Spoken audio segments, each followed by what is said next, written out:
start recording. And so, firstly, tonight I will share with you guys the Parkinson's disease and also the stroke. And later, Miss Michelle will share with us two other common health diseases concerning our health. So, first of all, I will share my screen. All right. Well, you can see my screen, right? Okay.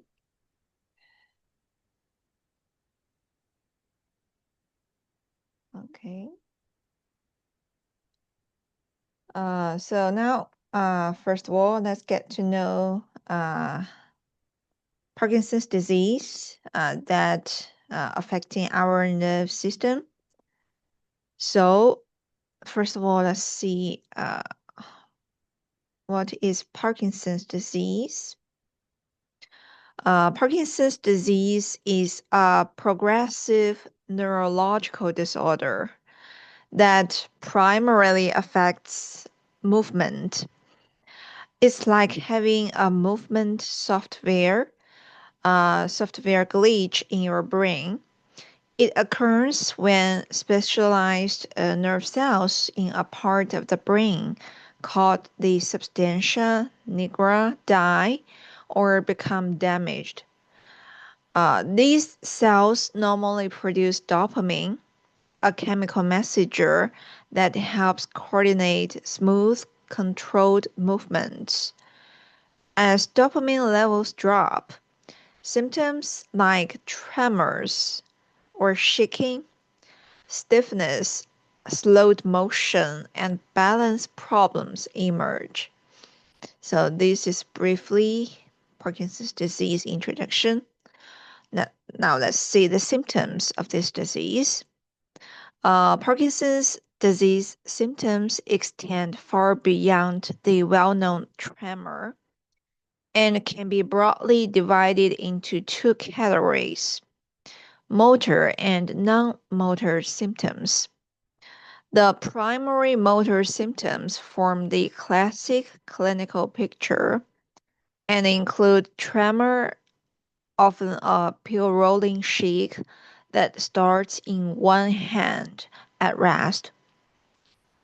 Also, a profound slowness and reduction of movement that makes simple tasks like buttoning a shirt or walking laborious. Another one is rigidity, a stiffness or inflexibility of the limbs and trunk that can cause aching and limit range of motion. Also, postural instability, impaired balance and coordination that increases the risks of falls, typically appearing in later stages of Parkinson's disease. However, equally impactful are the non-motor symptoms, which can precede motor issues by years and include a loss of smell, sleep disorders like acting out dreams during rapid eye movement sleep. Also, autonomic dysfunction leading to constipation, low blood pressure, and urinary issues. And also neuropsychiatric changes such as depression, anxiety, and apathy. Also, there are cognitive changes that can range from mild slowing to dementia. So, these complex constellation of symptoms progresses gradually and varies significantly from person to person, with the non-motor aspects often becoming the most challenging part of managing the disease over time. So these are the symptoms. Now let's see the causes of Parkinson's. For decades, Parkinson's was a medical mystery. Today, we know it's a complex puzzle with multiple pieces. The key player is dopamine deficiency. Deep in our brain, special neurons produce dopamine, a chemical messenger that helps coordinate movement and makes us feel happy. While in Parkinson's, these dopamine producing neurons uh, gradually die, uh, gradually die off. By the time symptoms appear, about 60 to 80% of these cells are already lost. Uh, Another cellular culprit is protein clumps. Inside affected brain cells, scientists find abnormal clumps of a protein called alpha synuclein. Think of this as cellular trash that neurons can't dispose of properly.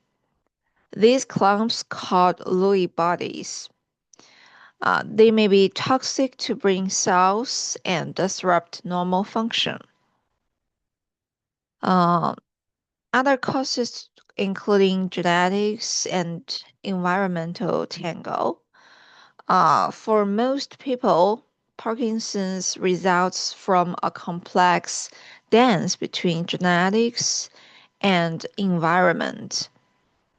About 15% of people have a family history. A specific gene mutation can increase the risk. Also, exposure to certain pesticides, herbicides, or industrial chemicals appears to increase risk. Head injuries may also play a role. Uh, Also, risk increases significantly after age 60, and men are 1.5 times more likely to develop Parkinson's than women. So these are the causes and risk factors for this disease. Um, what exactly happens? So to be more precise, Parkinson's disease happens through a gradual and complex neurological process that begins years before symptoms even appear. At its core, it is the degeneration and death of specific neurons in a deep brain region called the substantia nigra pars compacta. These neurons are vital because they produce dopamine, a key neurotransmitter responsible for transmitting signals that enable smooth, coordinated movement and also make us feel happy. As these cells are lost, dopamine levels in a connected area called the striatum plummet, disrupting the brain's intricate motor circuit. This breakdown in communication leads to the classic motor symptoms. The basal ganglia, which helps initiate and regulate movement, becomes overly inhibited, resulting in slowness, stiffness, and tremor. The biological trigger for this cell death is linked to the abnormal accumulation of protein called alpha synuclein which clumps together inside neurons to form structures known as Lewy bodies. These clumps are thought to be toxic, disrupting cellular machinery, impairing energy production, and ultimately leading to neuronal dysfunction and death. While the exact initial cause remains elusive, it is believed to be a combination of genetic predisposition and environmental factors, such as exposure to certain toxins, which trigger a cascade of cellular stress, inflammation, and impaired clearance of damaged proteins, setting this destructive cycle in motion. The process is progressive, as the Lewy body pathology is now understood to spread in a predictable pattern through the brain and the nervous system, eventually affecting areas that regulate sleep, mood, smell, and autonomic functions, explaining the disease's wide array of motor and non-motor symptoms. So this is the deep mechanism behind this disease. Well, like I said, it is a progression disease. Um, so the progression of Parkinson's disease is typically slow and uneven, unfolding over years or decades, with symptoms evolving from mild and one-sided to more generalized and disabling. In the early stage, symptoms are often subtle and and unilateral, meaning it is one-sided. It's only a slight tremor in one hand, reduced arm swing, or smaller handwriting, which may be mistaken for normal aging. This phase is marked by the brain's remarkable ability to compensate for the gradual loss of dopamine producing neurons. As neural degeneration continues and the compensatory mechanisms fail, the disease enters the moderate stage, where symptoms become bilateral and more pronounced. Tremors and the rigidity affect both sides of the body. Slowness of movement worsens. Balance begins to falter and off periods emerge, where medication effects wear off unpredictably. Non-motor symptoms like loss of smell, sleep disturbances, constipation, and mood changes often become more prominent. In the advanced stage, motor complications become severe and complex. Postural instability significantly increases fall risk. Freezing of gait, which is sudden brief inability to step, occurs. Involuntary twisting movements may appear as a side effect of long-term levodopa therapy. And non-motor issues such as cognitive decline, hallucinations, severe autonomic dysfunction like blood pressure drops, and speech or swallowing difficulties often dominate the clinical picture.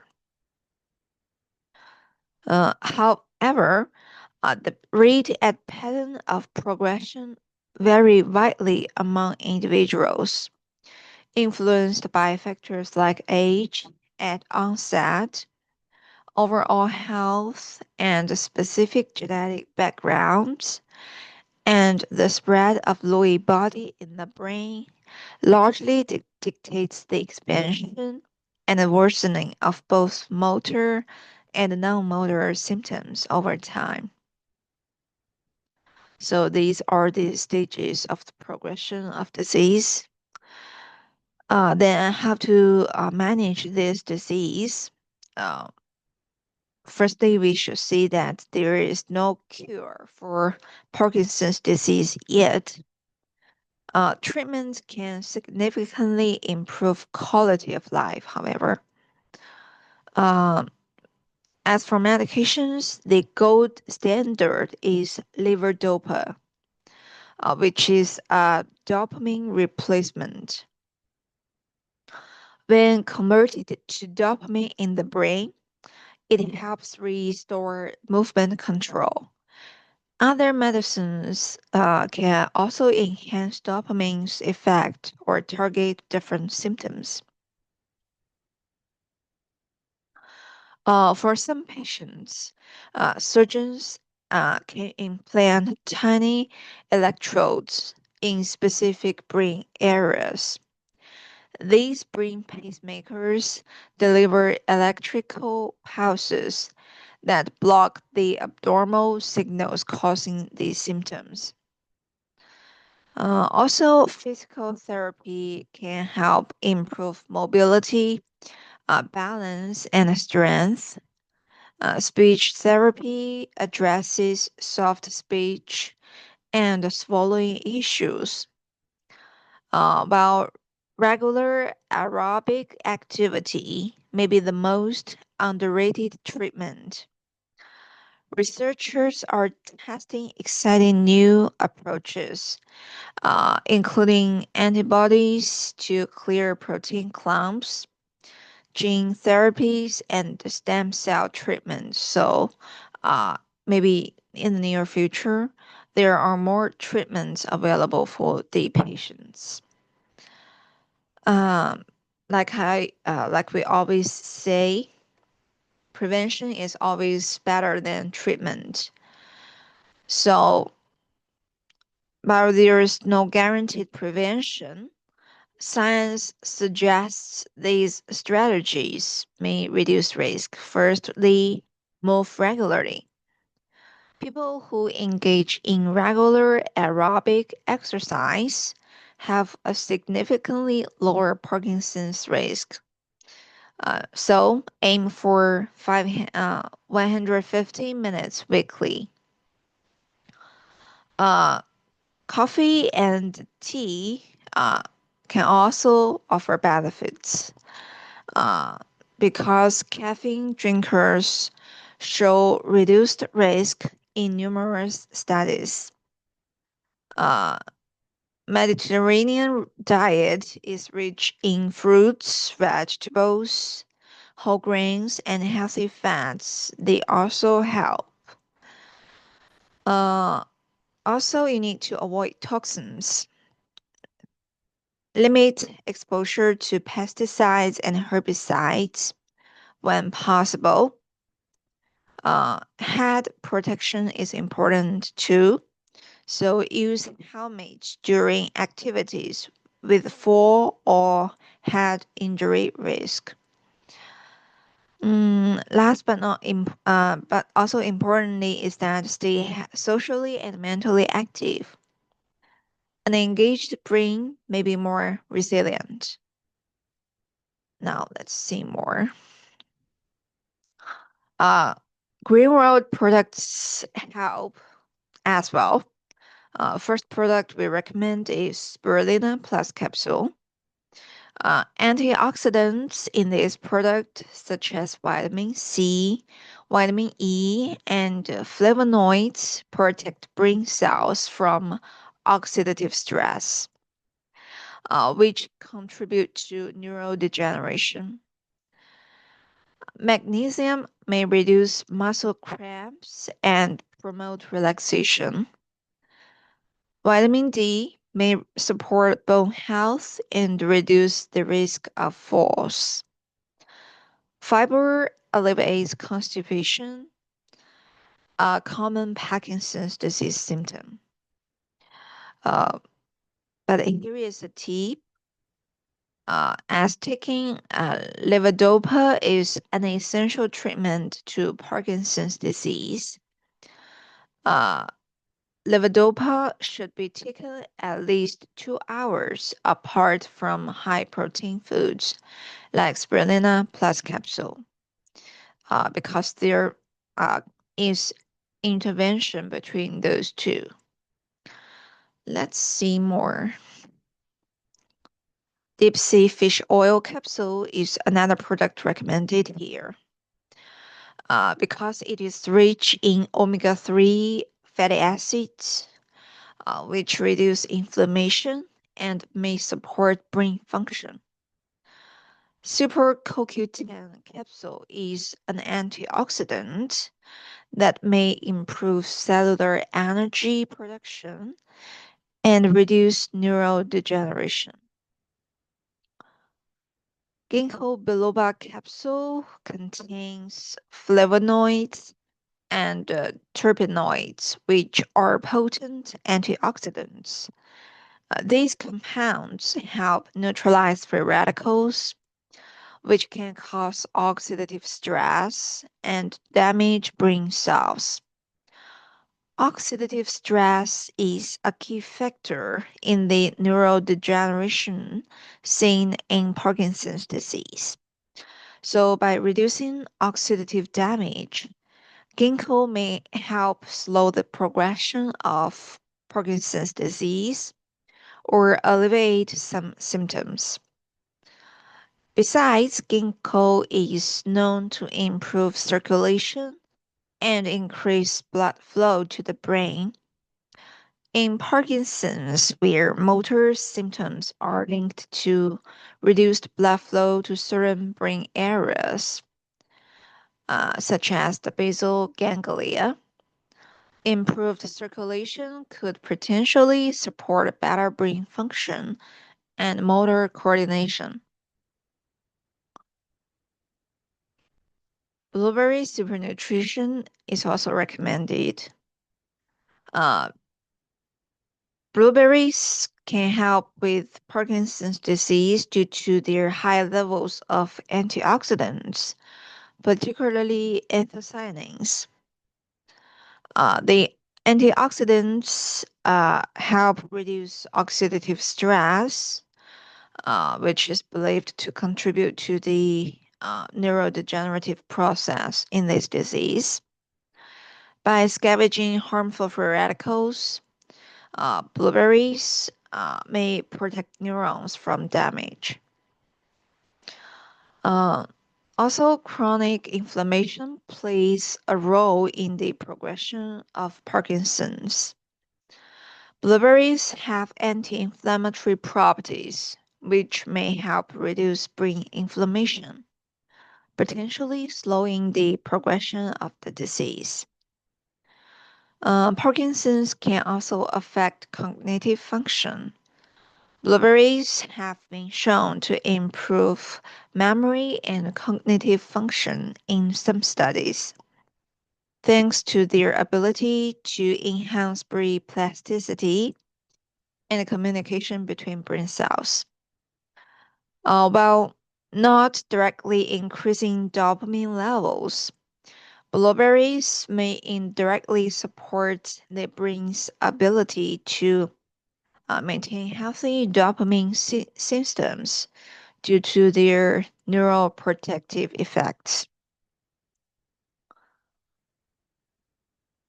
So that's all about Parkinson's disease. Now let's move to another common health disease, stroke. Firstly, I need to stop sharing this one. And okay, stroke.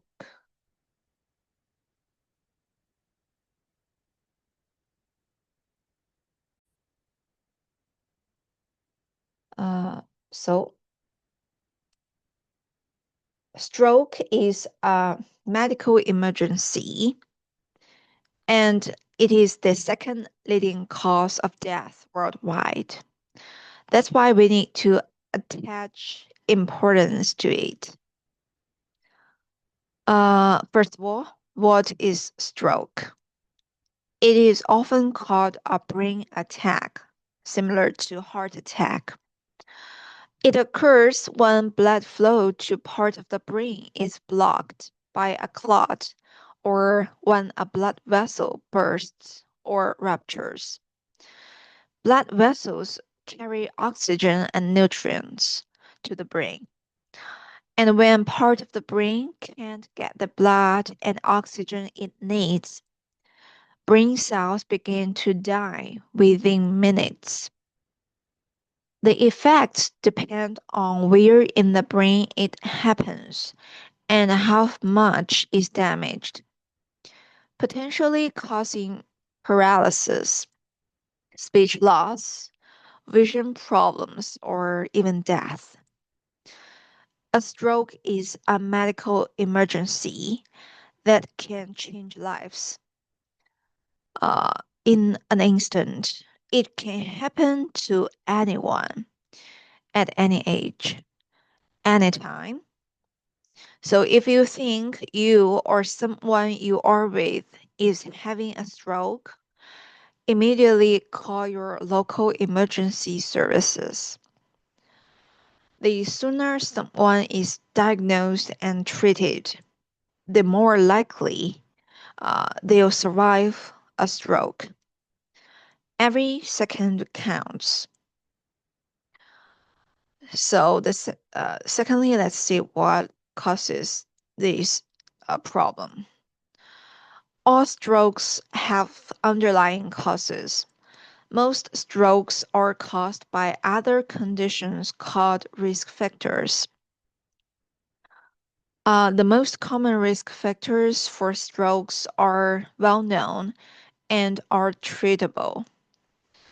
These include conditions such as high blood pressure, diabetes, high cholesterol, smoking, and obesity.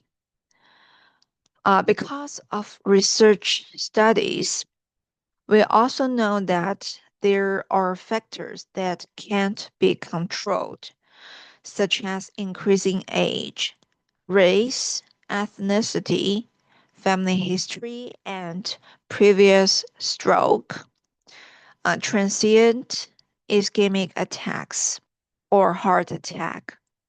So these are all the risk factors.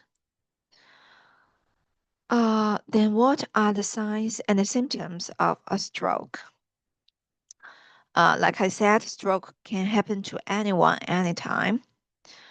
Uh, and everyone needs to know the warning signs.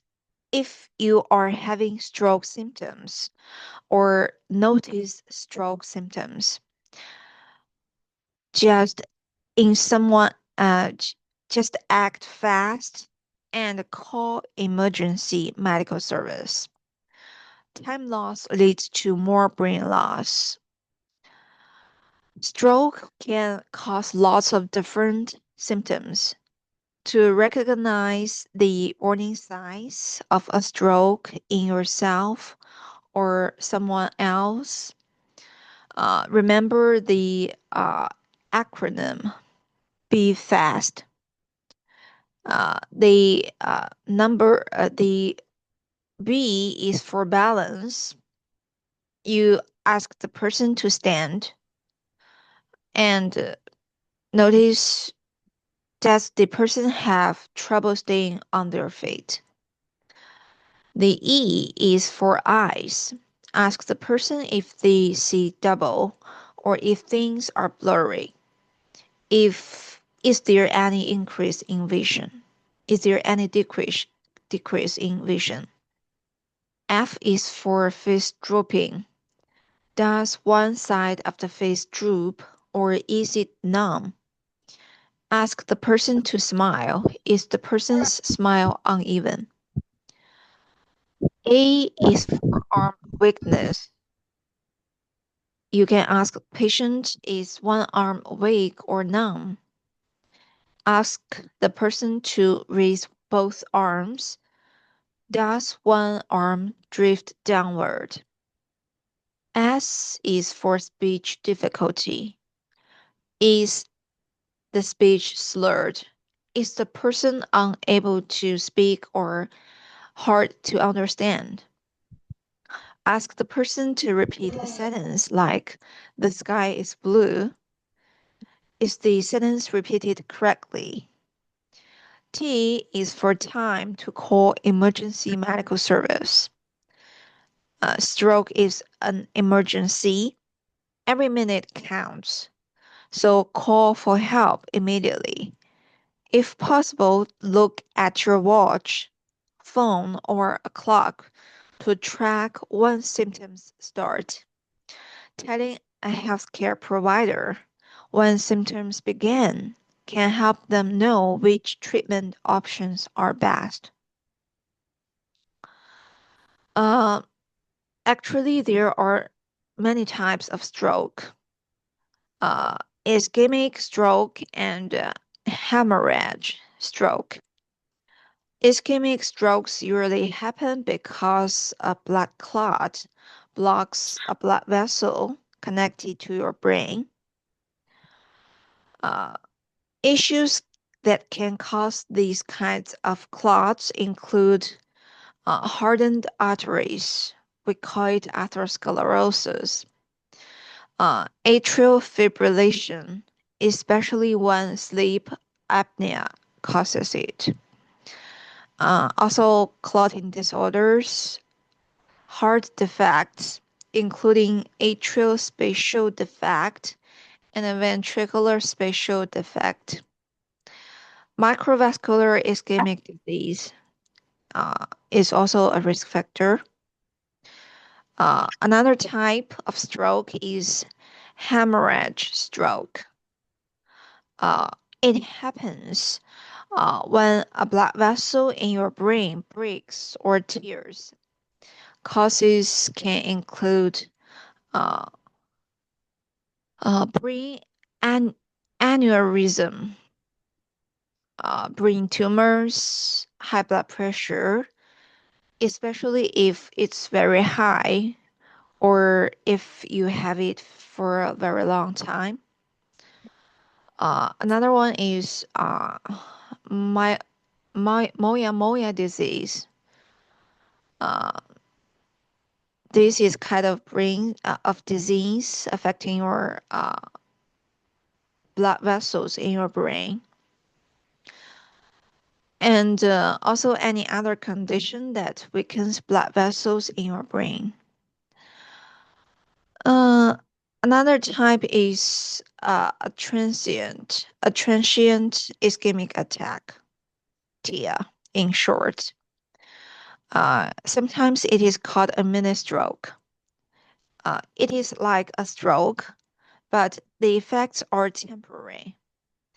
These are often warning signs that a person has a very high risk of having a true stroke soon. A person who has a TIA needs emergency medical care as soon as possible. Then, how are strokes diagnosed? A healthcare provider will diagnose a stroke using a combination of a neurological exam and tests. Providers in the emergency room may diagnose a stroke if emergency services transport you to the ER. Your provider will use some of the following tests to confirm that you've had a stroke: blood tests, CT scans, electroencephalogram, the EEG, uh, electrocardiogram, EKG, or MRI. These are all the diagnose depended depended. Now let's see how to treat stroke. The treatments you need will depend on a few factors, including how much the stroke damaged your brain, which area of your brain is affected, which type you have. Your providers will restore normal blood supply to your brain as fast as possible to limit the risk of permanent brain damage. If you experience an ischemic stroke, your providers will break up or remove the blood clot that caused it. You'll need thrombolytic medications. and or surgery, usually mechanical thromb thrombectomy.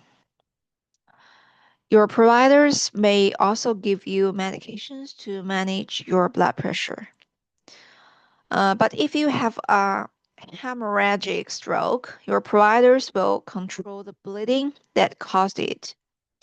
You'll need medications to stop the bleeding uh, and manage your blood pressure. You may need surgery to reduce the increased intracranial pressure around your brain.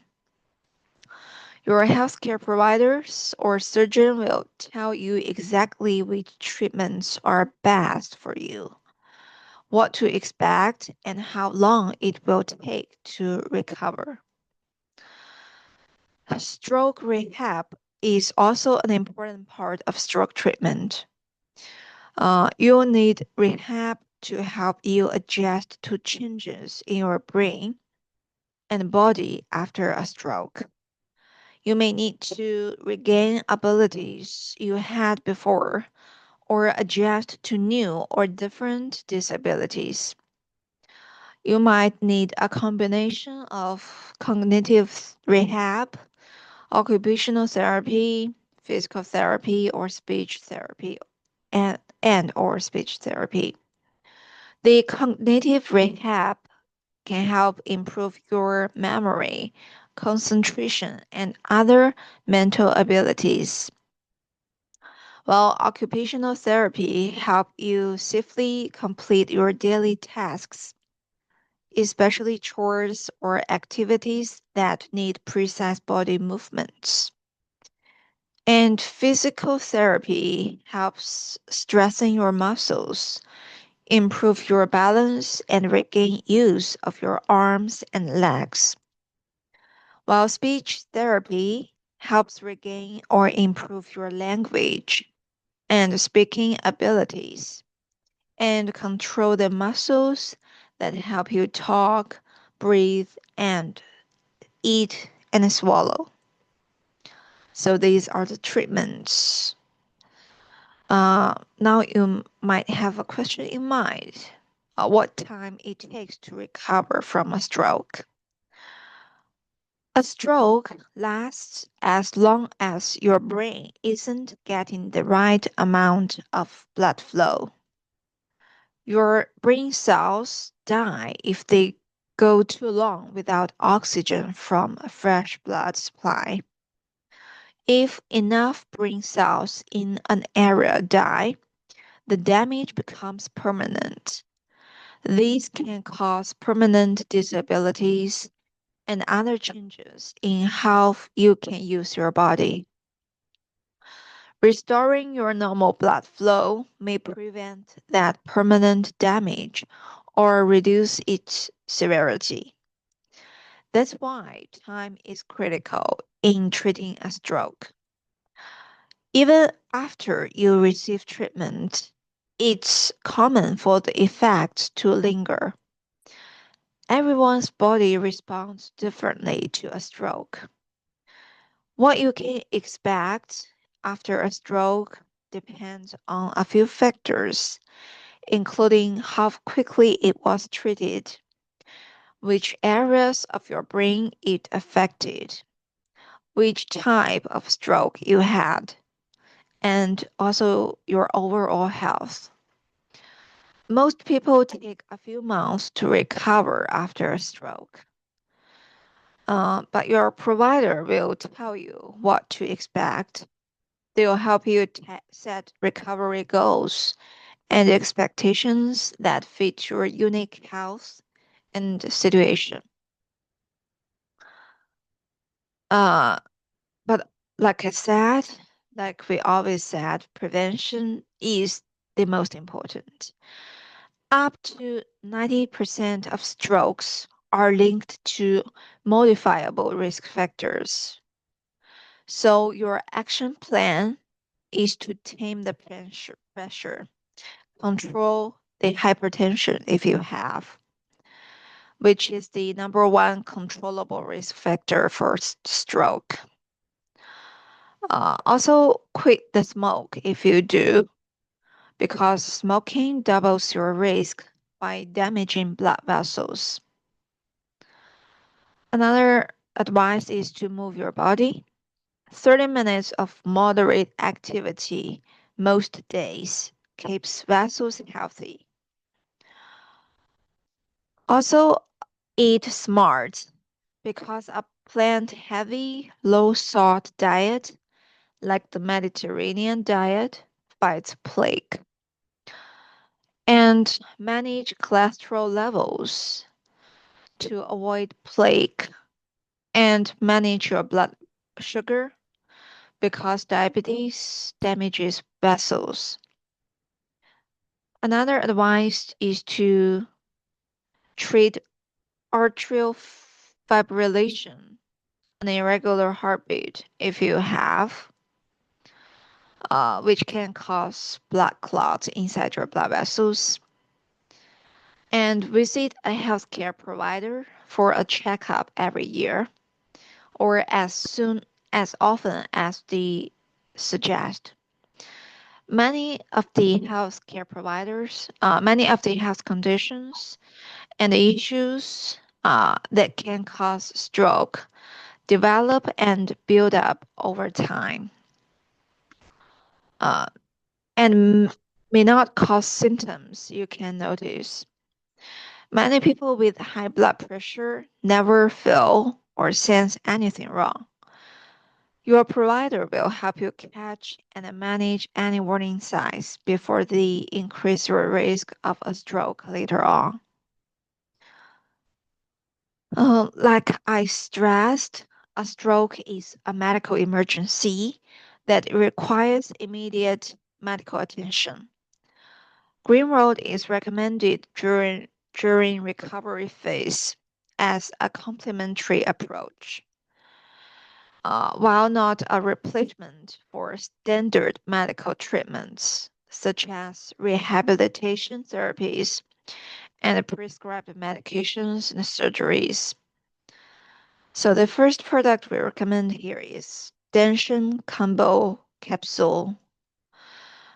It contains herbal ingredients that help improve blood circulation, which is critical after a stroke to promote healing and prevent further complications like blood clots. Another one, deep sea fish oil. Uh, After a stroke, inflammation in the brain can exacerbate damage to brain cells. Omega-3 fatty acids have strong anti-inflammatory properties, which may help reduce post-stroke inflammation and promoting better healing. Also, omega-3 fatty acids, especially DHA, are a key component of brain cell membranes. They can help protect brain cells from damage and support their regeneration. This is important for stroke recovery as it can aid in the repair of brain tissue affected by the stroke. Super CoQ10 capsule also helps because it has antioxidant properties, also has cellular energy production property, cognitive function, and mood support function. After a stroke, the brain undergoes oxidative stress due to a lack of oxygen and subsequent reoxygenation, reperfusion. These can lead to cell damage. CoQ10, being a powerful antioxidant, helps neutralize harmful free radicals and reduce oxidative stress, which can minimize damage to brain cells and support healing after a stroke. Also, CoQ10 is essential for mitochondrial function and energy production. Brain cells require significant energy, especially after the trauma of a stroke. By boosting ATP production, CoQ10 can help brain cells recover and function more efficiently. Stroke survivors often experience cognitive decline, including memory loss and focus issues. CoQ10 may support cognitive function by improving energy metabolism in the brain and reducing oxidative damage.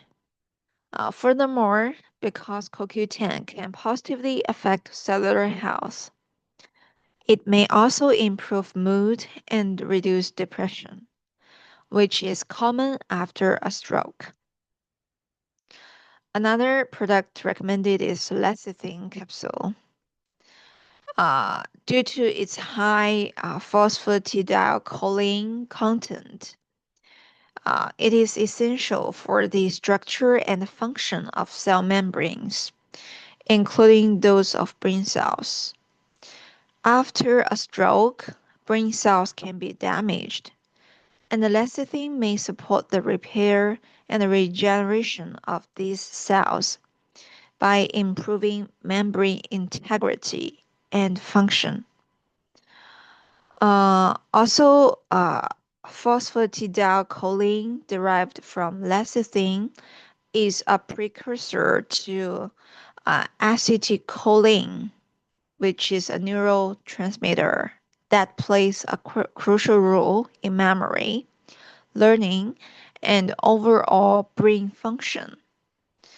So, acetylcholine deficiency is often associated with cognitive decline, and supplementing with lecithin may help improve cognitive function and memory,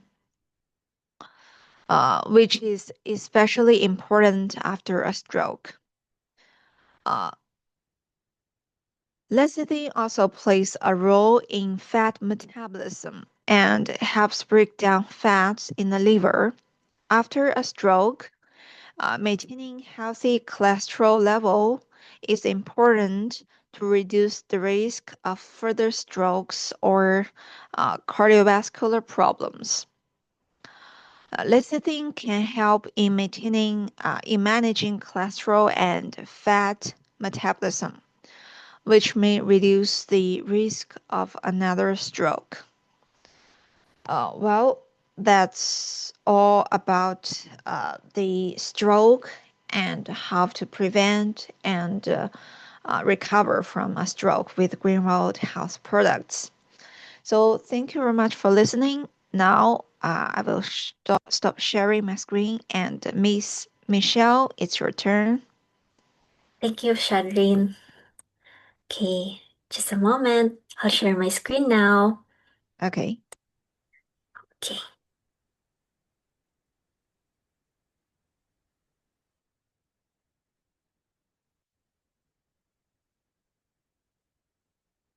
Greetings.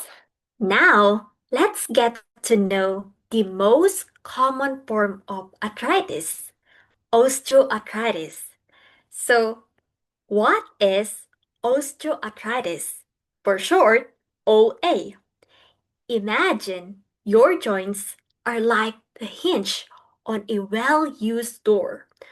Over decades of swinging open and shut, the smooth, protective padding inside the hinge can wear down.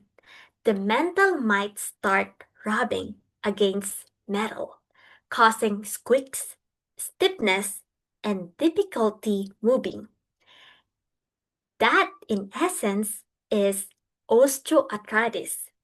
It's not a mysterious disease, but rather the most common form of wear and tear arthritis. Your joints, knees, hips, fingers, spine are where two bones meet. To prevent painful bone on bone contact, the ends are capped with a slick, rubbery tissue called cartilage.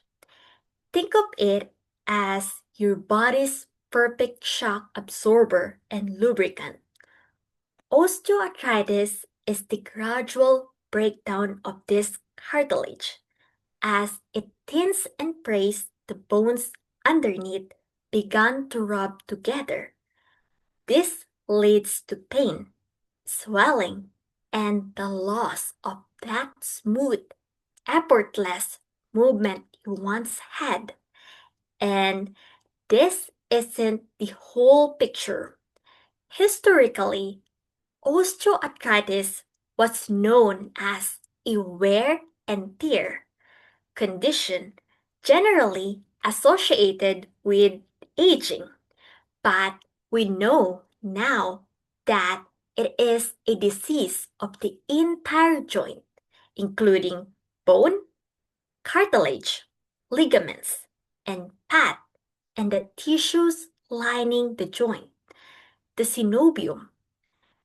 Osteoarthritis can degrade cartilage, change bone shape, and cause inflammation, resulting in pain, stiffness, and loss of mobility. Osteoarthritis can affect any joint, but typically affects hands, knees, hips, lower back, and neck. Its signs and symptoms typically show up more often in individuals over age 50, but it can affect much younger people too, especially those who have had a prior joint injury, such as torn anterior cruciate ligament or meniscus.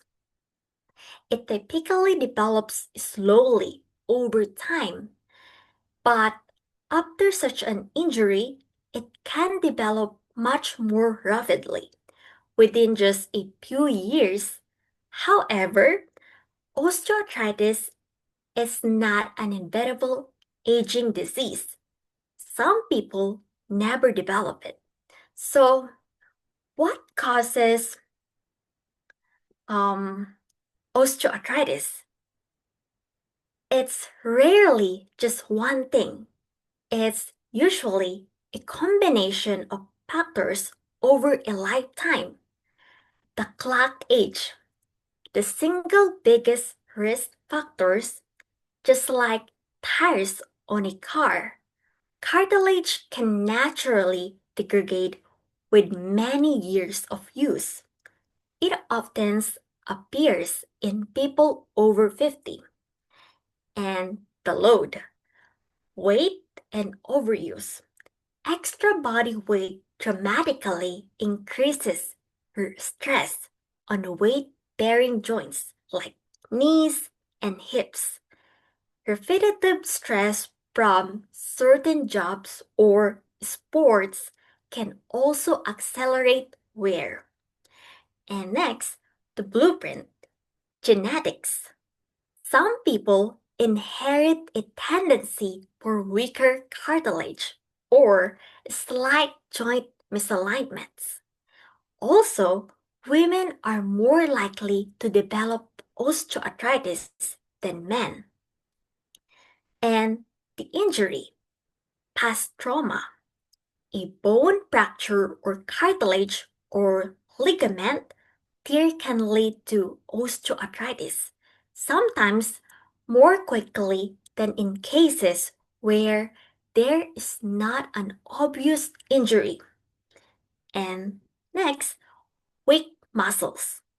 If muscles don't provide adequate joint support, poor alignment can result, which can lead to osteoarthritis. And last, biology. It's not just mechanical gritting. The joint lining, synovium, can become inflamed, releasing chemicals that further break down cartilage. So, how osteoarthritis happens? Picture the processes in stages.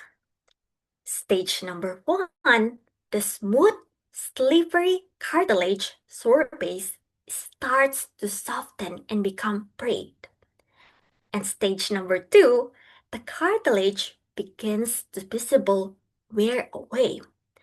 The bone underneath reacts by growing outward, forming bony spars called osteophytes.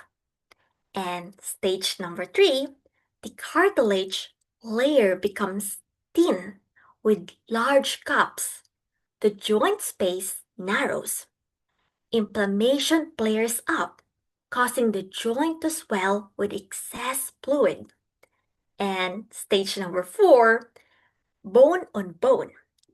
The cartilage is completely gone in large areas. Bone rubs directly on bone, causing significant pain, stiffness, and sometimes deformity. Let's talk about osteoarthritis symptoms. How do you know if it's osteoarthritis? Watch for this classic cluster. Pain, a deep ache in the joint, typically worse with activity and better with rest. And stiffness, especially first thing in the morning or after sitting for a while, often lasts less than 30 minutes. Swelling, caused by inflammation or fluid buildup, and loss of flexibility. You can't bend or strengthen the joint all the way. Grinding sensation, a feeling of grinding or creaking called crepitus. As a matter of fact, osteoarthritis may affect different parts of the body in different ways. Hips, pain in the groin area or buttocks, and sometimes on the inside of the knee or thigh. Knees, a grinding or scraping, feeling when moving the knee. Fingers, bony growths, spars at the edge of joints can cause fingers to become swollen, tender, and red, sometimes with pain at the base of the thumb. And last, feet, pain and tenderness in the big toe, with possible swelling in the ankles or toes. So, what is the potential consequences? Pain, reduced mobility, side effects from medications, and other factors associated with osteoarthritis can lead to health complications that are not caused by disease itself. Obesity, diabetes, and heart disease. Painful joints, especially in the feet, ankles, knees, hip, or back, make it harder to exercise. But physical activity is not only key to managing osteoarthritis symptoms. It also can help prevent weight gain, which can lead to obesity. Being overweight or obese can lead to the development of high cholesterol, type 2 diabetes, heart disease, and high blood pressure. Pulse and fracture. Research indicates people with osteoarthritis experience more pulse and risk of fracture than those without osteoarthritis. Although study results vary, some research shows they may have up to 30% more pulse and have a 20% greater risk of fracture. Having osteoarthritis can decrease function, weaken muscles, affect overall balance, and make falls more likely, especially among those with osteoarthritis. in knees or hips. Side effects from pain medications, such as dizziness, can also contribute to falls. So, what is osteoarthritis diagnosis? Medical history. A physical examination and lab test help to make up the osteoarthritis diagnosis. A primary care doctor may be the first person you talk to about joint pain. The doctor will review your medical history, symptoms, and how the pain affects activities, as well as your medical problems and medication use. He or she will also look at and move your joints and may order imaging. These tests help to make the diagnosis. Joint aspiration. After numbing the area, a needle is inserted into the joint to pull out fluid. This test will look for infection or crystals in the fluid to help rule out other medical conditions or other forms of arthritis. And X-ray. X-rays can show joint or bone damage or changes related to osteoarthritis. Last, MRI, magnetic resonance imaging, for short, MRI, gives a better view of cartilage and other parts of the joint. So, the treatment toolbox. There is no cure for osteoarthritis, but medication, assistive devices, and other therapies that don't involve drugs can help to ease pain. As a last resort, a damaged joint may be surgically post or replaced with one made of a combination of metal, plastic, and or ceramic. Medications. Pain and anti-inflammatory medicines for osteoarthritis are available as pills, syrups, patches, gels, creams, or injectables. They include analgesics.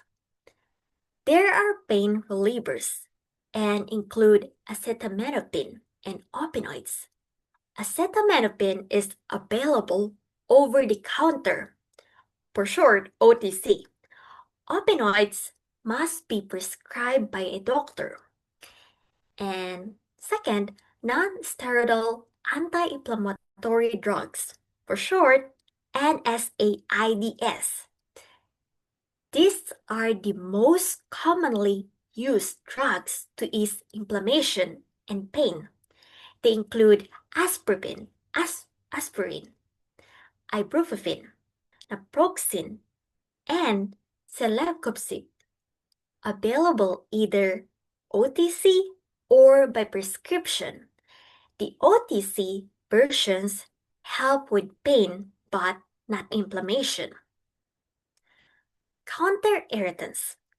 These OTC products contain ingredients like capsaicin, metal, and lidocaine that irritate nerve endings. So the painful area are feels cold, warm, or itchy to take focus away from the actual pain. Corticosteroids. These prescription anti-inflammatory medicines work in a similar way to a hormone called cortisol. The medicine is taken by mouth or injected into the joint at a doctor's office. Other drugs, the antidepressant duloxetine, Cymbalta, and the anti-seizure drug pregabalin, Lyrica, are oral medicines that are FDA approved to treat osteoarthritis pain. And exercise. Movement is an essential part of osteoarthritis treatment plan. Getting 150 minutes of moderate to vigorous exercise per week should be the goal. According to United States Department of Health and Human Services, a good exercise program to fight osteoarthritis, pain, and stiffness has four parts. First, strengthening exercises build muscles around painful joints and helps to ease stress on them. And second, range of motion. Exercise or stretching helps to reduce stiffness and keep joints moving. And thirdly, aerobic or cardio exercises help improve stamina and energy levels and reduce excess weight. And last, balance. Exercises help strengthen small muscle around the knees and ankles and help prevent falls. Talk to a doctor or physical therapist before starting a new exercise program. And thirdly, weight loss. Excess weight puts additional force and stress on a weight-bearing joints, including the hips, knees, ankles, feet, and back. And fat cells promote inflammation. Losing extra weight helps reduce pain and slow joint damage. Every pound of weight loss removes 4 pounds of pressure on lower body joints. And fourth, physical therapists and assistive devices. Physical therapists, occupational therapists, and chiropractors can provide specific exercises to help stabilize your joints and ease pain. Instruction to make movement easier and to protect joints. Braces, shoe inserts, or other assistive devices. Lastly, surgery. Joint surgery can improve pain and function. Joint replacement surgery replaces damaged joints to restore mobility and relieve pain. Hips and knees are the joints most commonly replaced. An orthopedic surgeon can determine the best procedure based on how badly damaged the joint is. So, is there any way to prevent osteoarthritis from happening? While there is no guaranteed way to fully prevent osteoarthritis, as factors like genetics and aging play a significant role, you can dramatically reduce your risk and delay its onset by proactively protecting your joints throughout your life.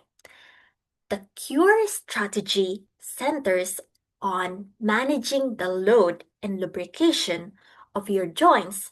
Maintaining a healthy weight is paramount, as every extra pound places multiplied stress on weight bearing joints like knees and hips, accelerating cartilage wear.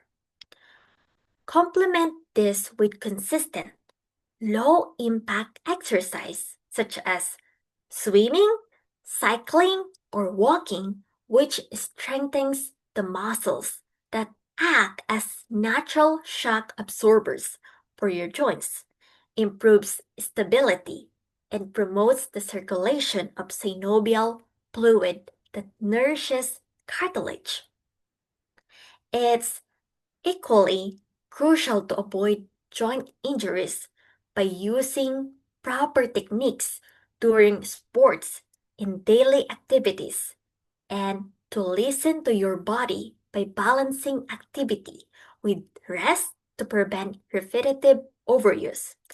Finally, supporting overall joint health with a balanced diet rich in anti inflammatory foods like fruits, vegetables, and omega 3 fatty acids, and avoiding smoking, which can impair cartilage repair, creates a comprehensive defense, helping to keep your joints resilient and smooth functioning for as long as possible. At the same time, you can choose Green World products for optimal joint health. First, bone care plaster. Stick the plaster on the tender joints for 2 to 3 days. It soothes the joint pain, accelerate the blood circulation of the joint, and remove the dampness and cold, which considered as the pathogenic factors causing the joint disorder. And let's talk about Atropower capsule.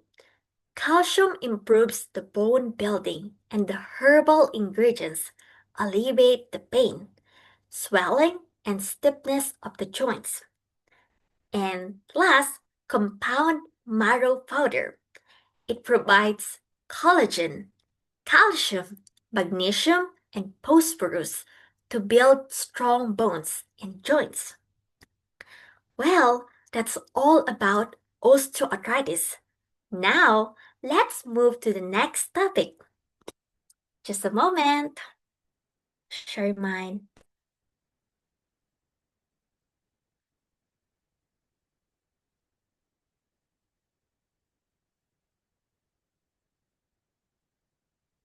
Just a moment. Thank you. So, now let's get to know another joint condition, rheumatoid arthritis. So, what is rheumatoid arthritis?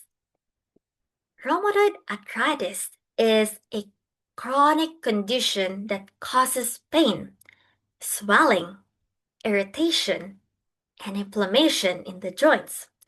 But it also can damage other parts of the body. This may include the skin, eyes, lungs, heart, and blood vessels. Rheumatoid arthritis happens when the immune system attacks its own body's tissues by mistake. This is called an autoimmune condition. So, rheumatoid arthritis The differs. rights.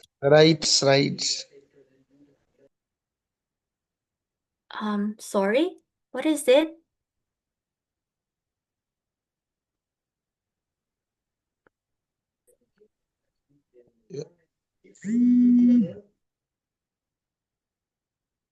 Rheumatoid arthritis differs from the more common arthritis. Michelle, the slide is not moving. It is still on the first Oh, page, and you need to maximize the slide page. I see. I'm sorry. No problem. Okay, I fixed it. Just a moment. Maybe I'm stop sharing. Okay, Okay, sorry. no worries. Okay, thank you so much. It's working now. Yeah, it's working now. Okay, thank you so much. I'm sorry No, for the interruption. no So, worries. thank you Please so carry much. on. Okay, so rheumatoid arthritis differs from the more common osteoarthritis. Some people have both. Osteoarthritis causes damage to joints from overuse. Rheumatoid arthritis affects the lining of the joints and eats away at the bone under them. This causes a painful swelling, that can cause joints to bend out of shape over time, called deformity. The inflammation of rheumatoid arthritis also can damage excuse me, other parts of the body. New medicines have improved treatment choices greatly, but rheumatoid arthritis still can cause long-term damage and increase the risk of heart disease.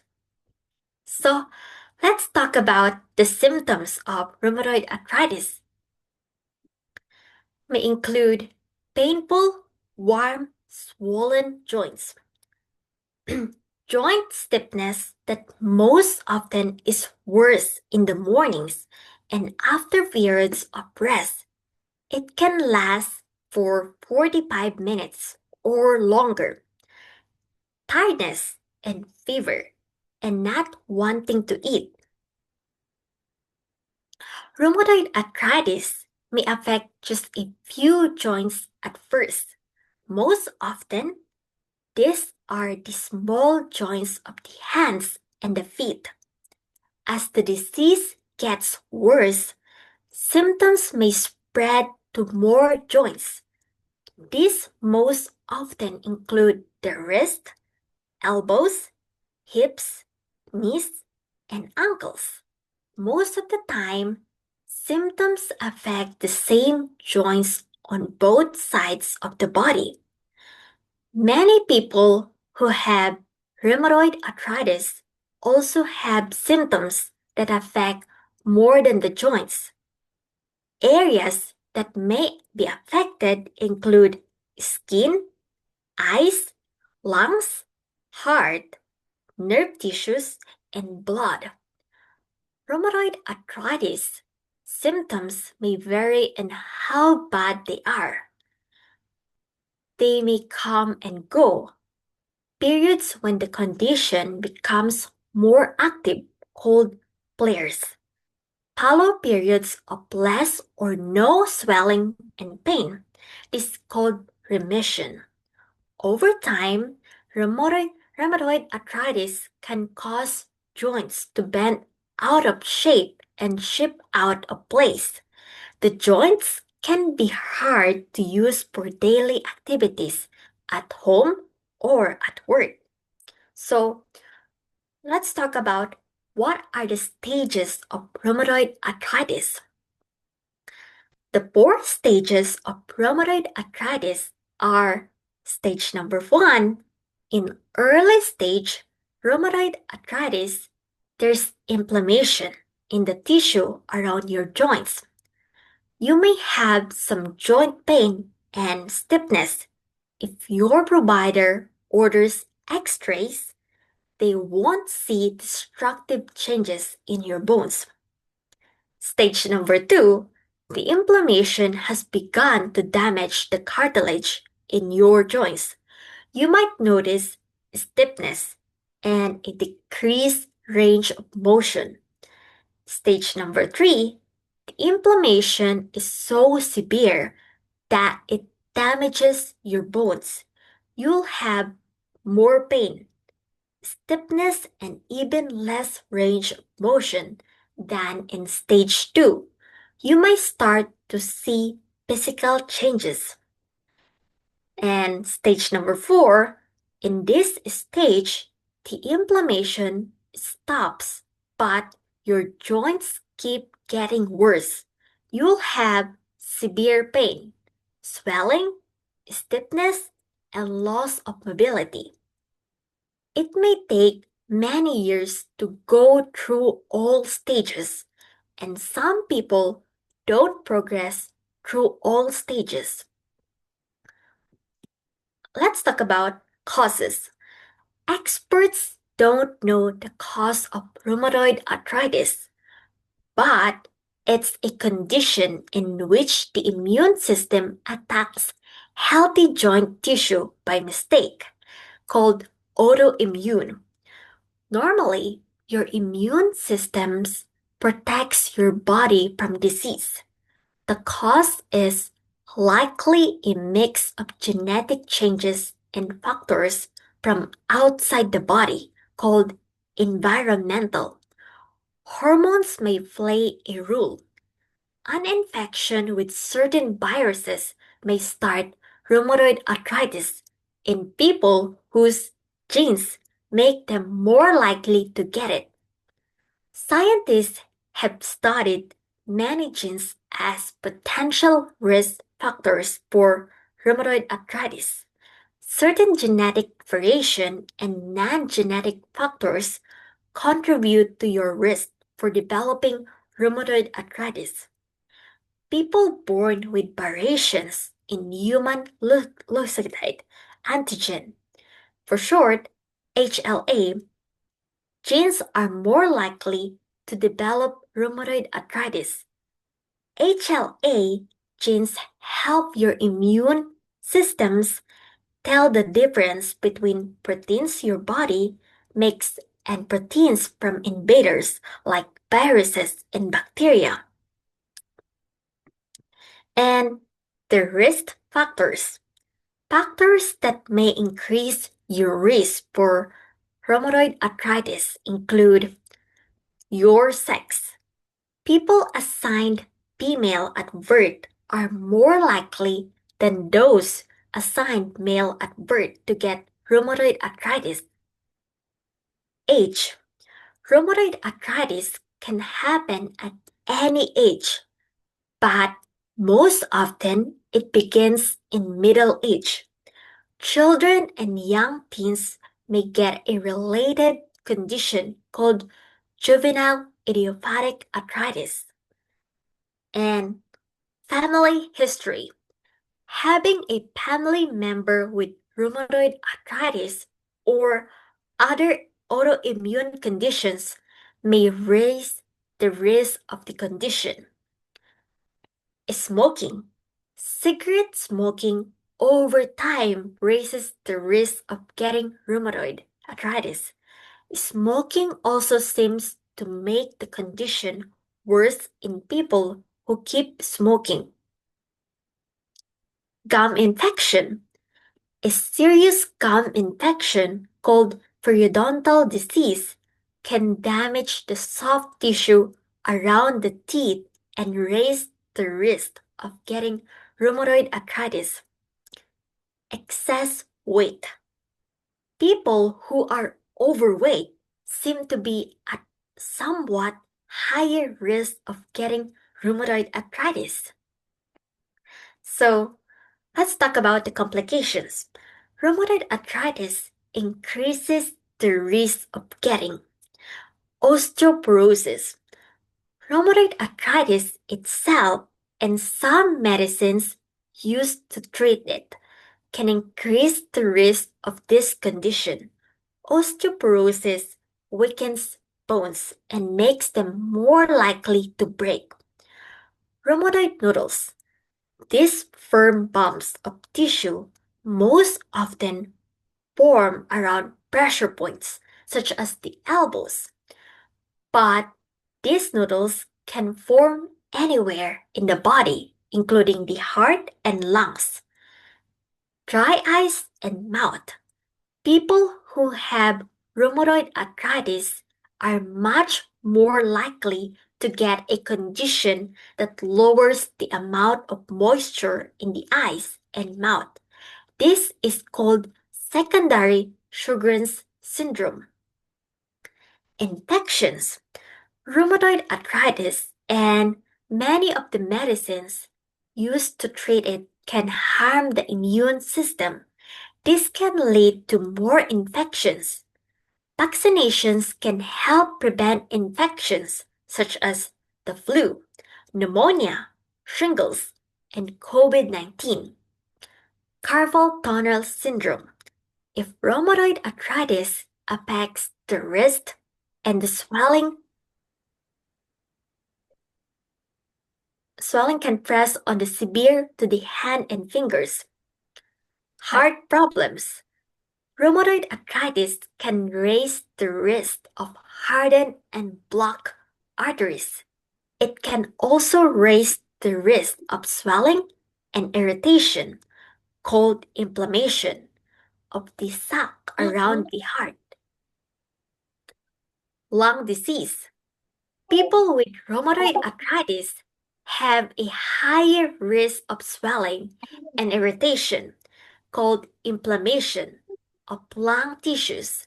This can cause scarring and lead to shortness of breath that gets worse over time. Lymphoma. Rheumatoid arthritis raises the risk of a group of blood cancers that happen in the lymph system. This is called lymphoma. People with rheumatoid arthritis may have a higher risk of other cancers as well. So, how is rheumatoid arthritis diagnosis? To make rheumatoid arthritis diagnosis, your healthcare provider may refer you to a doctor who specializes in arthritis, rheumatologist. Rheumatologists diagnose people with RA based on a combination of several factors. They'll do a physical exam and ask you about your medical history and symptoms. Your rheumatologist will also order blood tests and imaging tests. The blood tests look for inflammation and blood proteins, antibodies, that are signs of rheumatoid arthritis. This may include erythrocyte sedimentation rate, ESR or SED rate, C-reactive protein, for short CRP, and rheumatoid factor, for short RF, antibodies, cyclic circulated peptide, CCP antibodies. Your rheumatologist may offer imaging tests to look for signs that your joints are wearing away. Rheumatoid arthritis can cause the ends of the bones within your joints to wear down. The imaging tests may include x-rays, ultrasounds, magnetic resonance imaging, MRI scans. In some cases, your provider may watch how you do over time before making a definitive diagnosis of RA. So, how is rheumatoid arthritis treated? Although there isn't currently a cure for rheumatoid arthritis, there are many effective methods for decreasing your pain and inflammation and slowing down the disease process. Early diagnosis and effective treatment are very important. If you don't see a provider for rheumatoid arthritis treatment, the disease can cause permanent damage to your cartilage and eventually your joints. Rheumatoid arthritis can also harm organs like your lungs and heart. The most important goal of treating rheumatoid arthritis is to reduce joint pain and swelling. Doing so should help maintain or improve joint function. The long-term goal of treatment is to slow or stop joint damage. Managing joint inflammation reduces your pain and improves your quality of life. Rheumatoid arthritis treatments typically include one or more kinds of medications. In certain cases, your provider may recommend surgery. Your provider considers your age, health, medical history, and how bad your symptoms are, and when deciding on a treatment. Rheumatoid arthritis medications. Early treatment with certain drugs can improve your long-term outcome. A combination of drugs may be more effective than and appear to be safe as single drug therapy. There are many medications to decrease joint pain, swelling, and inflammation, as well as to prevent or slow down the disease. Medications that treat rheumatoid arthritis include the disease modifying antithrombotic drugs, DMARDs for short, and non steroidal anti inflammatory drugs, for short, NSAIDs, corticosteroids, and Janus kinase JAK inhibitors, biologics. The safest drug for rheumatoid arthritis is one that gives you the most benefit with the least number of side effects. The varies depending on your health history and the severity of your rheumatoid symptoms. Your healthcare provider will work with you to develop a treatment program. Surgery may be an option to restore function to severely damaged joints. Your provider may also recommend surgery if your pain isn't managed with medication. Surgeries that can treat rheumatoid arthritis include knee replacement, hip replacement, other surgeries to correct a deformity. 6 tips to manage rheumatoid arthritis symptoms. Self-care tips to relieve joint and muscle pain, reduce inflammation, and improve your ability to move. Rheumatoid arthritis doesn't have a cure, but you can take steps to help manage its symptoms. These steps can help you relieve joint and muscle pain, reduce inflammation, and improve your overall ability to move. Be physically active. Staying physically active is a key to strengthening muscles and keeping joints flexible. It can also protect your joints from further damage.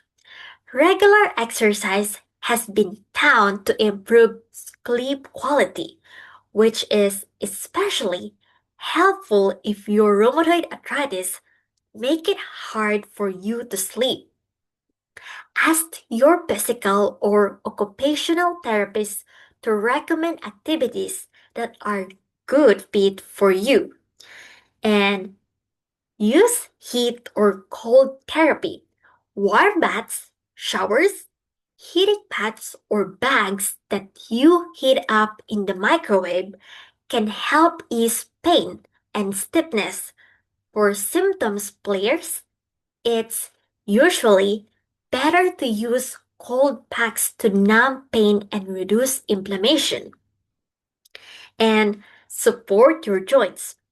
Splints can reduce pain and swelling by supporting your joints. Ask your physical or occupational therapist to help you choose and pick the right splint. And use self-help devices, zipper pulls, long-handled shoe horns, wheels on carts and suitcases, and other devices to help you get on and off of chairs. Toilet seats and beds can reduce stress on your joints. And take medications. Medications for rheumatoid arthritis can ease symptoms, reduce inflammation, and slow the progression of the disease. But it's best to use medication along with other strategies. Ask your doctor if medication is right for you. Last but not the least, commit to a healthy lifestyle, getting enough sleep, avoiding tobacco smoke, using stress reducing techniques such as medications, and eating a healthy diet can all help control symptoms of rheumatoid arthritis. Meanwhile, you can use Green World health products to relieve the symptoms. Bone care plaster. Stick the plaster on the tender joints for 2 to 3 days. It soothes the joint pain, accelerate the blood circulation of the joint, and remove the dampness and cold, which considered as the pathogenic factors causing the joint disorder. And next, cordyceps blast capsule. Cordyceps contains bioactive compounds like polysaccharides and cordycepin, which have been shown to have immunomodularity effects rather than simply boosting immune function. Cordyceps may help balance the immune system, enhancing immune responses when they are weak and suppressing hyperactivity active immune responses that are characteristic of autoimmune diseases. Cordyceps can promote the activity of regulatory T cells, TREGs, which help maintain immune tolerance and prevent the immune systems from attacking the body's own tissues. In autoimmune diseases, regulatory T cells often fail to function properly, contributing to the disease processes. And last, a Troflower capsule. Calcium improves the bone building and the herbal ingredients alleviate the pain, swelling, and stiffness of the joints. So that's all for the presentation. Thank you for listening. Thank you, Michelle. Thank you for the sharing. Okay, ladies and gentlemen, if you have any question, you may ask.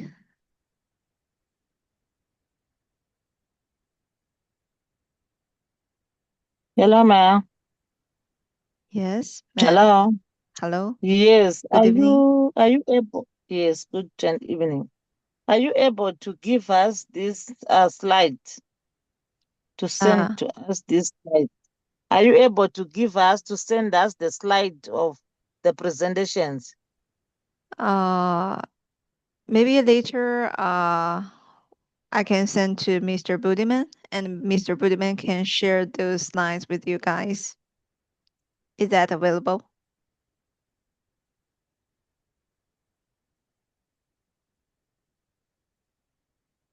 Sure, that would be very nice, especially the Parkinson's slide really is very, very important for us.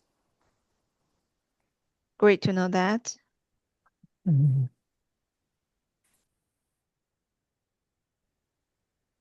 Okay. Let me ask a question for me. Okay.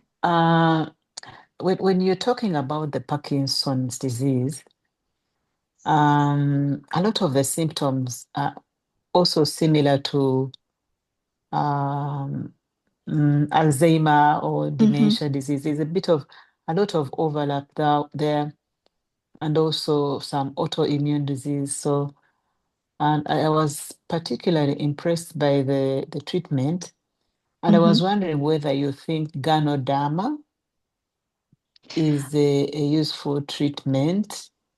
But also, I have seen a patient recently who presented for the first time like sciatica. But eventually, when we asked the patient to walk, you could see he was shaking, and then probably we suspected probably that is Parkinsonism. So, but when he first came in initially, he also himself thought he had sciatica, and we were moving on that line until when we realized actually he has Parkinsonism. But the question is whether you think Ganoderma can play a very important role. Actually, for treating Parkinson, we especially treat the symptoms. Say if he has kind of symptoms that related to auto like immunity related, if that symptom is immunity related, we can give him or her Ganoderma, no problem. That's okay. That's fine. But our products can be used as adjuvant uh, supplements to the medical treatment, not a replacement. Just to keep in mind.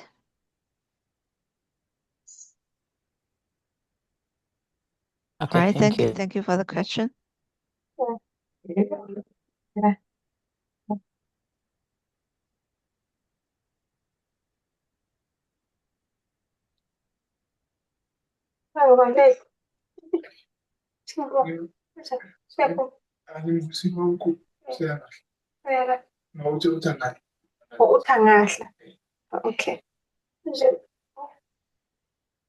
Hello. Yes, yes, Good evening, ma'am. everyone. Good evening. Thank you, our presenters, for the informative education that you have given us this evening, especially on stroke and the arthritis parts. I'm so much blessed. Actually, I'm a stroke survivor. I had stroke when I was 15 years, and I'm 42 now. So, like every time the topic stroke is mentioned, it gives me kind of some nervousness and all that, but I'm fine.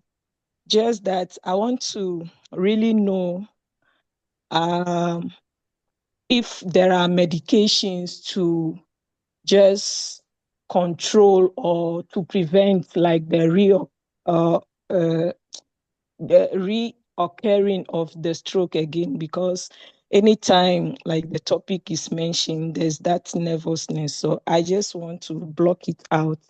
And I'm thinking, as the medications you have mentioned, if any of them can be able to prevent future occurrences. Thank you. Thank you for the question. For the occurrence of stroke is a multilateral factors, decided medical condition. So, if you want to prevent it from happening, healthy lifestyle is a must. Healthy food and exercise, aerobic exercises. So medications,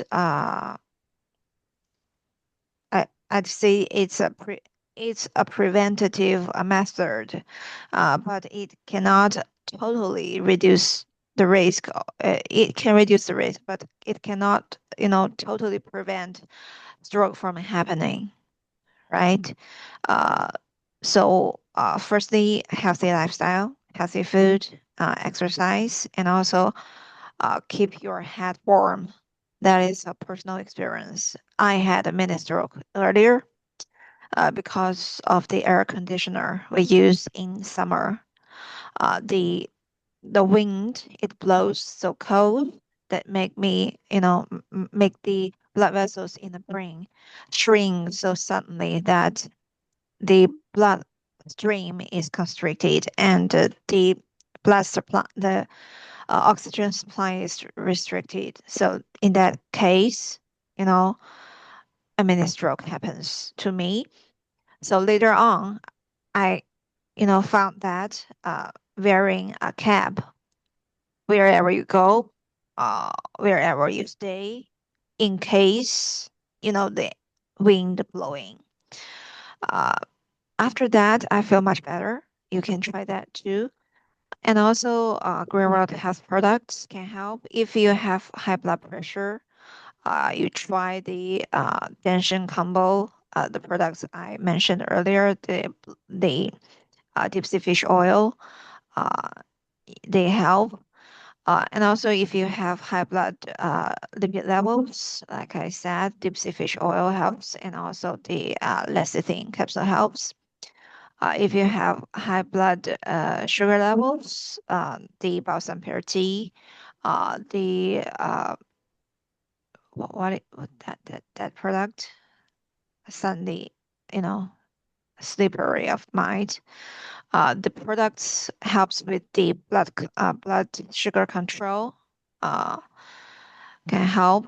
Glucoblock capsule helps.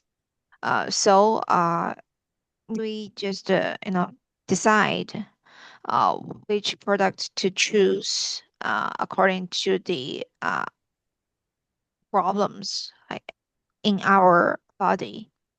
In that case, we may help prevent the reoccurrence of stroke and reduce the risk of the occurrence.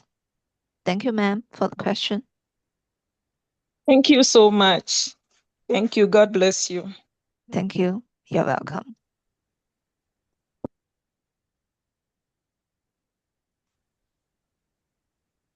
Hello. Yes. Hello, ma'am. Sir. Hello. Um, I'm a sufferer of osteoarthritis, Oh, I and see.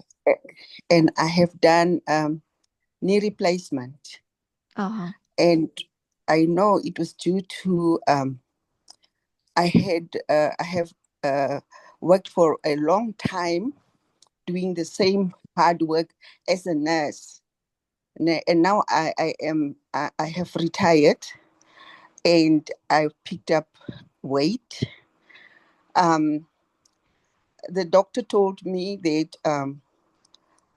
I cannot survive without doing the second knee replacement. I feel like I don't want the second knee replacement. I have started to be quite active, and I'm using the products of the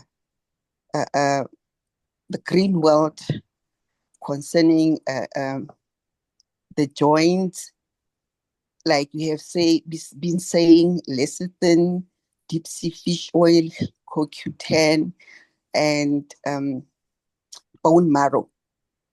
But my worry is it still possible that I am going to get, am I going to still be done both knee replacement? That's my worry. Oh, thank you for the question. Knee replacement, it depends. For different people, there are different, considerations for the doctors.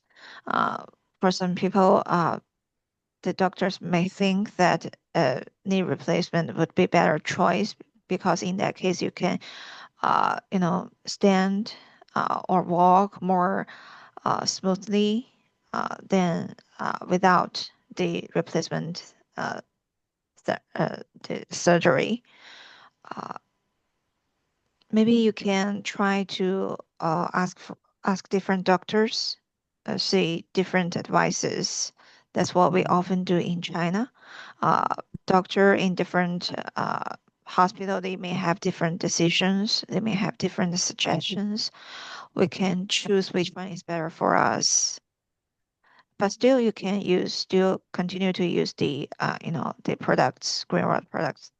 That is totally fine and healthy, helpful with the condition, with age, the declining of nutrient absorption, and also the tear and wear of the joints. Yeah, we need supplementation of the nutrients it needs. Mm-hmm. That's my answer. Thank you. Thank you. Thank you thank you very much for the information. Thank I you. appreciate it. Thank you. Hello. Hello. Good evening. Yes, good evening.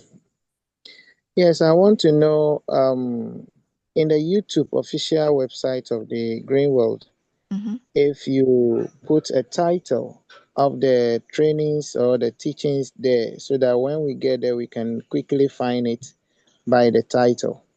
Okay. Thank you. Oh, thank you for the advice, suggestion. So later on Monday, I will, turn to my colleague responsible for the uploading of the video to ask her to put its title. Thank you for the advice. And in the chat box, I've seen a question for both OA and RA. Can we add calcium soft gel and multivitamins? Sure, of course. Calcium is a must to our bones and joints health. And multivitamins is also good because the minerals like magnesium and zinc, they work, correlated. They are correlated with calcium metabolism. They work together with that mineral to keep our joint and bone health no problem. And there's one in the chat box. I have a client who is suffering from vitiligo. That medication, what medication should I prescribe to her?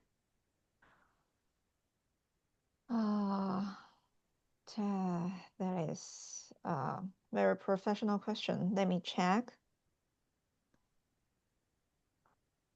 That is very professional question. And let me see. Right. Which?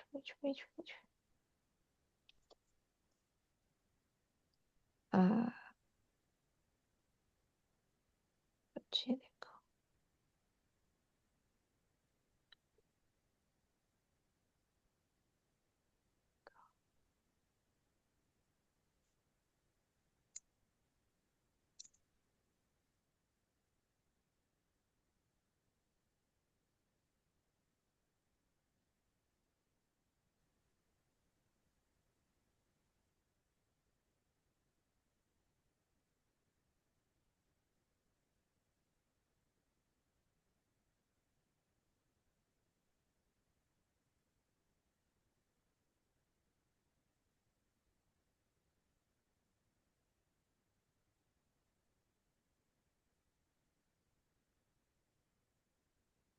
All right. So,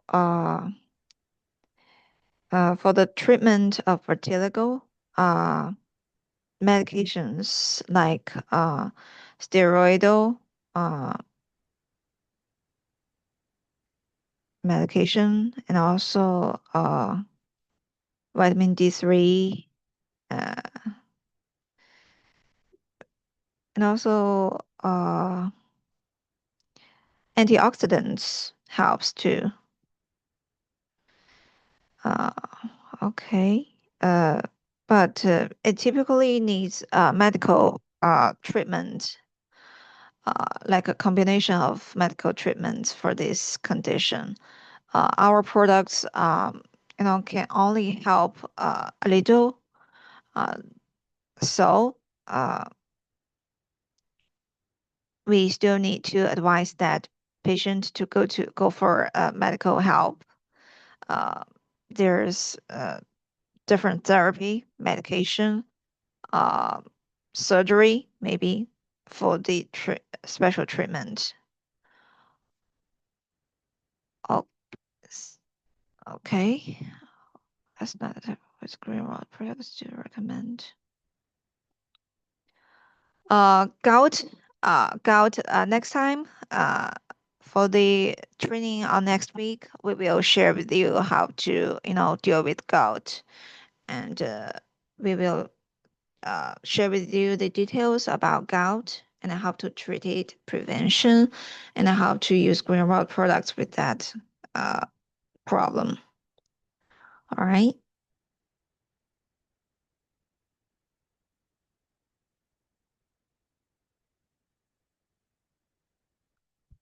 All right. Vertical in such intervention is needed. Yes. Medical intervention is needed. How can sex be a risk factor in atherosclerosis, osteoarthritis? You mean rheumatoid arthritis or osteoarthritis?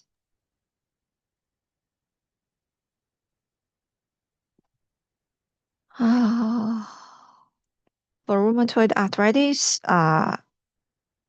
it often occurs, it occurs more often in women than men, because of the immunity attack.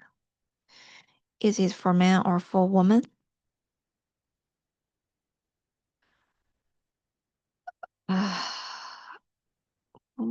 What is osteoarthritis? I do not.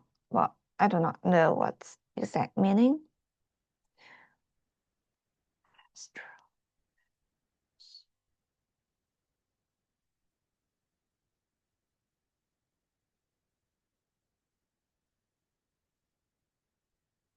Oh, osteoarthritis.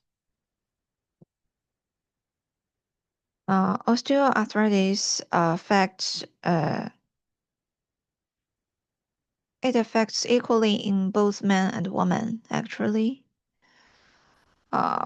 It's a tear and wear disease,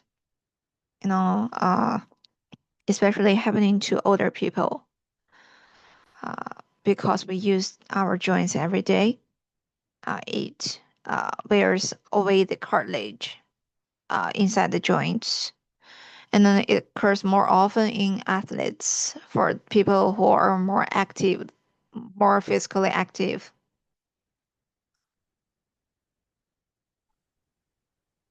All right. Thank you very much, ladies and gentlemen, for joining us today and sharing with us and communicate with us. Uh, so that's all for today. And another Last question. question. What is the best way to get rid of free radicals? Use antioxidants, of course. A very good question. Antioxidants in our products like blueberry series products, blueberry juice, blueberry concentrates, and also spirulina. It has antioxidants. Ginkgo biloba. They all do have antioxidants. Well, time's almost up. So thank you very much for asking for a question. Thank you. So Thank you. thank you, Michelle. So we will see you next time, guys. Take care Thank you and so much. have a sweet weekend.